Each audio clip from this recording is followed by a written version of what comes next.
The first agreement. Be impeccable with your word. The first agreement is the most important one, and also the most difficult one to honor. It is so important that with just this first agreement, you will be able to transcend to the level of existence I call heaven on earth. The first agreement is to be impeccable with your word. It sounds very simple, but it is very, very powerful. Why your word? Your word is the power that you have to create. Your word is the gift that comes directly from God. The Gospel of John in the Bible, speaking of the creation of the universe, says, "In the beginning there was the Word, and the Word was with God, and the Word is God." Through the Word you express your creative power. It is through the Word that you manifest everything. Regardless of what language you speak, your intent manifests through the Word. What you dream, what you feel, and what you really are will all be manifested through the Word. The Word is not just a sound or a written symbol. The Word is a force. It is the power you have to express and communicate, to think, and thereby to create the events in your life. You can speak. What other animal on the planet can speak? The Word is the most powerful tool you have as a human.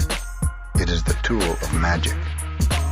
But like a sword with two edges, your word can create the most beautiful dream, or your word can destroy everything around you.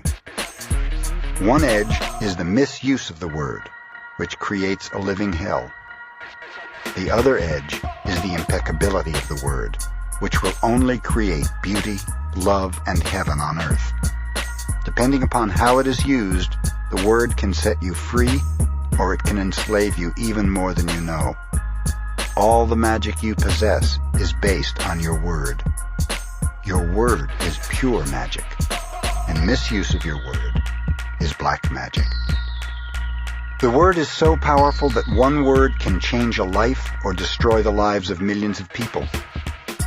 Some years ago, one man in Germany, by the use of the word, manipulated a whole country of the most intelligent people. He led them into a world war with just the power of his word. He convinced others to commit the most atrocious acts of violence. He activated people's fear with the word, and like a big explosion there was killing and war all around the world. All over the world, humans destroyed other humans because they were afraid of each other. Hitler's word, based on fear-generated beliefs and agreements, will be remembered for centuries. The human mind is like a fertile ground where seeds are continually being planted. The seeds are opinions, ideas, and concepts. You plant a seed, a thought, and it grows. The word is like a seed, and the human mind is so fertile. The only problem is that too often it is fertile for the seeds of fear. Every human mind is fertile, but only for those kinds of seeds it is prepared for. What is important is to see which kind of seeds our mind is fertile for, and to prepare it to receive the seeds of love. Take the example of Hitler. He sent out all those seeds of fear, and they grew very strong, and beautifully achieved massive destruction. Seeing the awesome power of the word, we must understand what power comes out of our mouths. One fear or doubt planted in our mind can create an endless drama of events. One word is like a spell, and humans use the word like black magicians, thoughtlessly putting spells on each other. Every human is a magician, and we can either put a spell on someone with our word, or we can release someone from a spell. We cast spells all the time with our opinions. An example. I see a friend and give him an opinion that just popped into my mind. I say, I see that kind of color in your face in people who are going to get cancer. If he listens to the word, and if he agrees, he'll have cancer in less than 1 year. That is the power of the word. During our domestication, our parents and siblings gave their opinions about us without even thinking. We believed these opinions, and we lived in fear over these opinions, like not being good at swimming, or sports, or writing. Someone gives an opinion and says, "Look, this girl is ugly." The girl listens, believes she is ugly, and grows up with the idea that she is ugly. It doesn't matter how beautiful she is. As long as she has that agreement, she will believe that she is ugly. That is the spell that she is under. By hooking our attention, the word can enter our mind and change a whole belief for better or worse. Another example. You may believe you're stupid, and you may have believed this for as long as you can remember. This agreement can be very tricky, causing you to do a lot of things just to ensure that you are stupid. You may do something and think to yourself, "I wish I were smart, but I must be stupid or I wouldn't have done that." The mind goes in hundreds of different directions, and we could spend days getting hooked by just that one belief in our own stupidity. Then one day, someone hooks your attention and using the word lets you know that you are not stupid. You believe what the person says and make a new agreement. As a result, you no longer feel or act stupid. A whole spell is broken just by the power of the word. Conversely, if you believe you are stupid and someone hooks your attention and says, "Yes, you are really the most stupid person I have ever met," the agreement will be reinforced and become even stronger. Now let's see what the word impeccability means. Impeccable comes from the Latin peccatus, which means sin. The "im" in impeccable means without. So impeccable means without sin. Religions talk about sin and sinners, but let's understand what it really means to sin. A sin is anything you do that goes against yourself. Everything you feel or believe or say that goes against yourself is a sin. You go against yourself when you judge or blame yourself for anything. Being without sin is exactly the opposite. Being impeccable is not going against yourself. When you are impeccable, you take responsibility for your actions, but you do not judge or blame yourself. From this point of view, the whole concept of sin changes from something moral or religious to something common sense. Sin begins with rejection of yourself. Self-rejection is the biggest sin that you commit. In religious terms, self-rejection is a mortal sin, which leads to death. Impeccability, on the other hand, leads to life. If I see you in the street and I call you stupid, it appears that I'm using the word against you, but really I'm using my word against myself, because you're going to hate me for this, and your hating me is not good for me. Therefore, if I get angry and with my word send all that emotional poison to you, I'm using the word against myself. If I love myself, I'll express that love in my interactions with you. And then I am being impeccable with the word, because that action will produce a like reaction. If I love you, then you will love me. If I insult you, you will insult me. If I have gratitude for you, you will have gratitude for me. If I'm selfish with you, you'll be selfish with me. If I use the word to put a spell on you, you are going to put a spell on me. Being impeccable with your word is the correct use of your energy. It means to use your energy in the direction of truth and love for yourself. If you make an agreement with yourself to be impeccable with your word, just with that intention, the truth will manifest through you and clean all the emotional poison that exists within you. But making this agreement is difficult, because we have learned to do precisely the opposite. We have learned to lie as a habit of our communication with others, and more importantly, with ourselves. We are not impeccable with the word. The power of the word is completely misused in hell. We use the word to curse, to blame, to find guilt, to destroy. Of course, we also use it in the right way, but not too often. Mostly we use the word to spread our personal poison, to express anger, jealousy, envy, and hate. The word is pure magic, the most powerful gift we have as humans, and we use it against ourselves. We plan revenge. We create chaos with the word. We use the word to create hate between different races, between different people, between families, between nations. We misuse the word so often, and this misuse is how we create and perpetuate the dream of hell.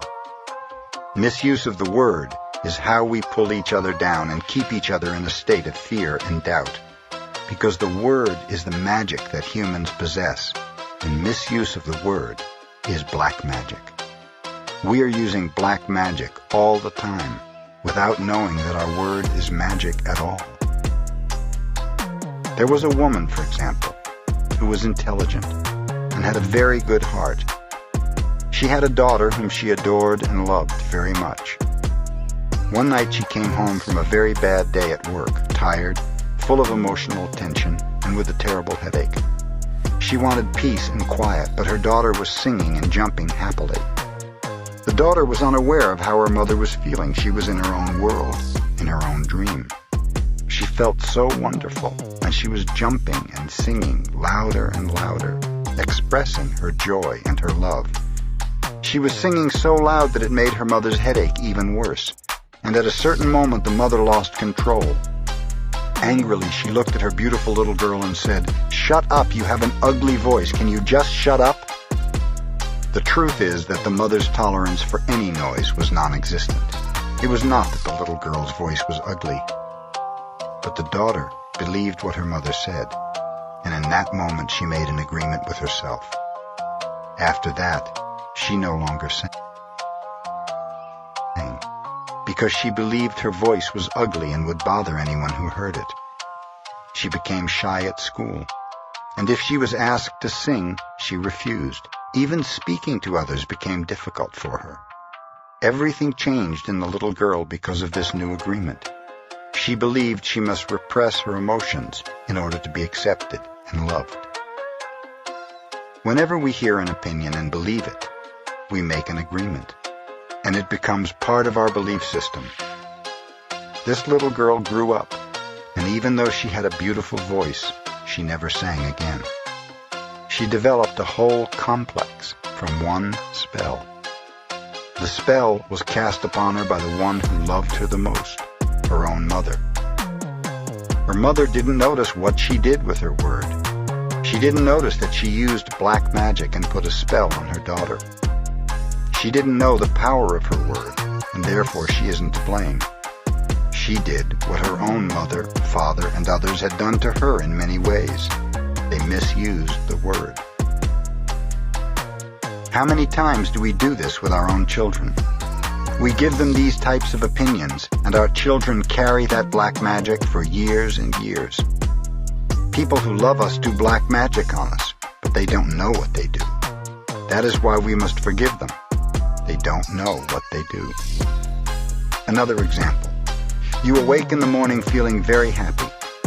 You feel so wonderful you stay 1 or 2 hours in front of the mirror making yourself beautiful. Well, one of your best friends says, "What has happened to you? You look so ugly. Look at that dress you're wearing. You look ridiculous." That's it. That is enough to put you all the way down in hell. Maybe this girlfriend just told you this to hurt you, and she did. She gave you an opinion with all the power of her word behind it. If you accept the opinion, it becomes an agreement now, and you put all your power into that opinion. That opinion becomes black magic. These types of spells are difficult to break. The only thing that can break a spell is to make a new agreement based on truth. The truth is the most important part of being impeccable with your word. On one side of the sword are the lies which create black magic, and on the other side of the sword is the truth which has the power to break the spell of black magic. Only the truth will set us free. Looking at everyday human interactions, imagine how many times we cast spells on each other with our word. Over time, this interaction has become the worst form of black magic, and we call it gossip. Gossip is black magic at its very worst because it is pure poison. We learned how to gossip by agreement. When we were children, we heard the adults around us gossiping all the time, openly giving their opinions about other people. They even had opinions about people they didn't know.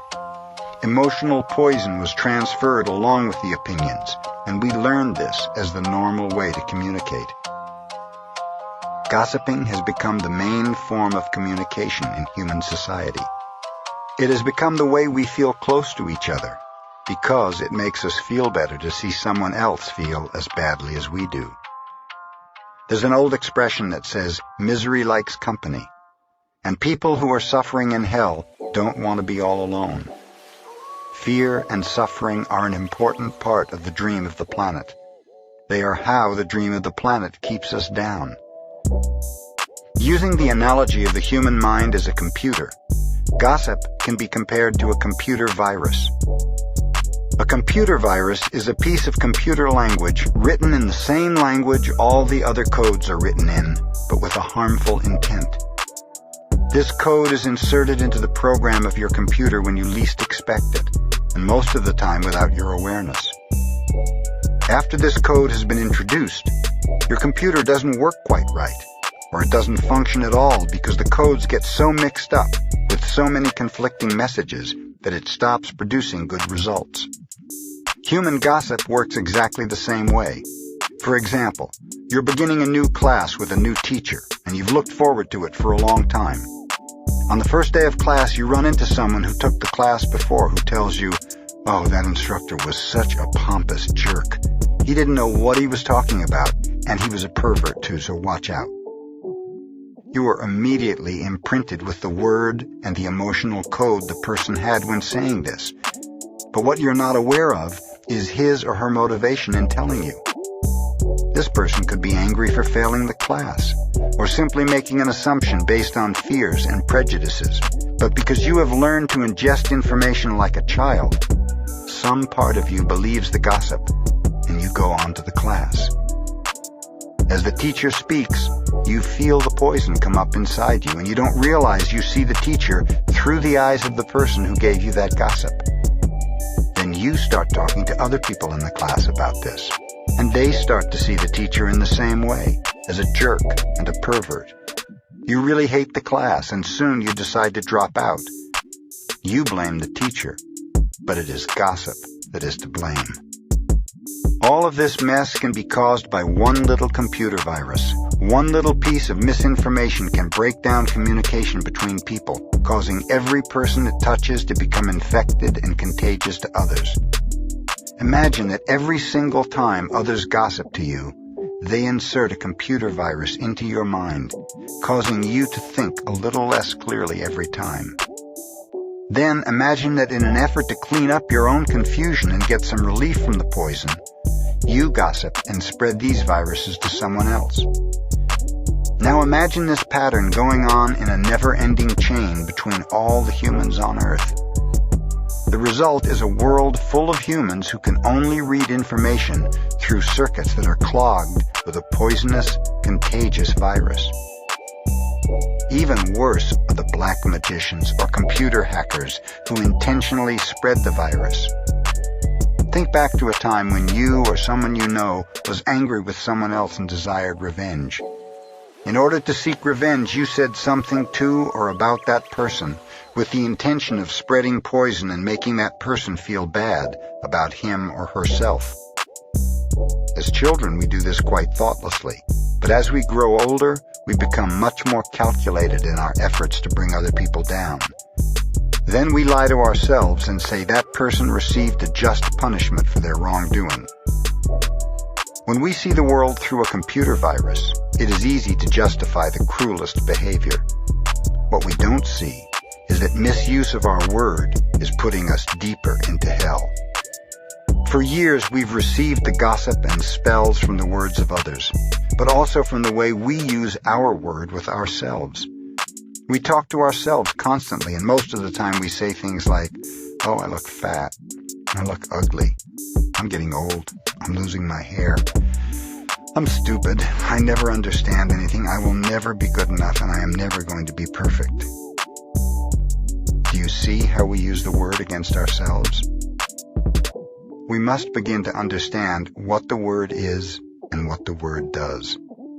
If you understand the first agreement, be impeccable with your word, you begin to see all the changes that can happen in your life. Changes first in the way you deal with yourself, and later in the way you deal with other people, especially those you love the most. Consider how many times you have gossiped about the person you love the most to gain the support of others for your point of view. How many times have you hooked other people's attention and spread poison about your loved one in order to make your opinion right? Your opinion is nothing but your point of view. It is not necessarily true.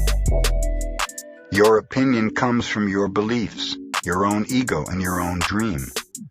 We create all this poison and spread it to others just so we can feel right about our own point of view.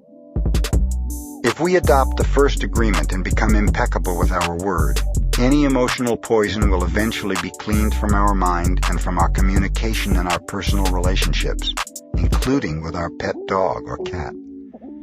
Impeccability of the word will also give you immunity from anyone putting a negative spell on you. You'll only receive a negative idea if your mind is fertile ground for that idea. When you become impeccable with your word, your mind is no longer fertile ground for words that come from black magic. Instead, it is fertile for the words that come from love. You can measure the impeccability of your word by your level of self-love. How much you love yourself and how you feel about yourself are directly proportionate to the quality and integrity of your word. When you are impeccable with your word, you feel good, you feel happy, and at peace. You can transcend the dream of hell just by making the agreement to be impeccable with your word. Right now, I'm planting that seed in your mind. Whether or not the seed grows depends upon how fertile your mind is for the seeds of love. It's up to you to make the agreement to be impeccable with your word. Nurture this seed, and as it grows in your mind, it will generate more seeds of love to replace the seeds of fear. The first agreement will change the kind of seeds your mind is fertile for.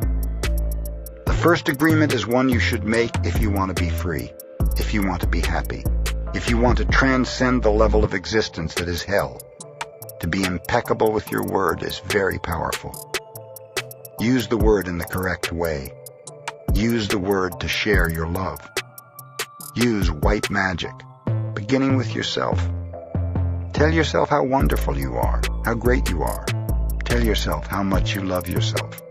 Use the word to break all those teeny tiny agreements that make you suffer.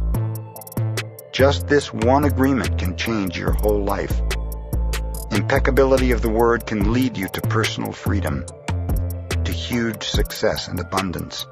It can take away all fear and transform it into joy and love. Just imagine what you can create with impeccability of the word. You can transcend the dream of fear and live a different life. You can live in heaven in the middle of thousands of people living in hell because you are immune to that hell. You can attain the kingdom of heaven from this one agreement. Be impeccable with your word.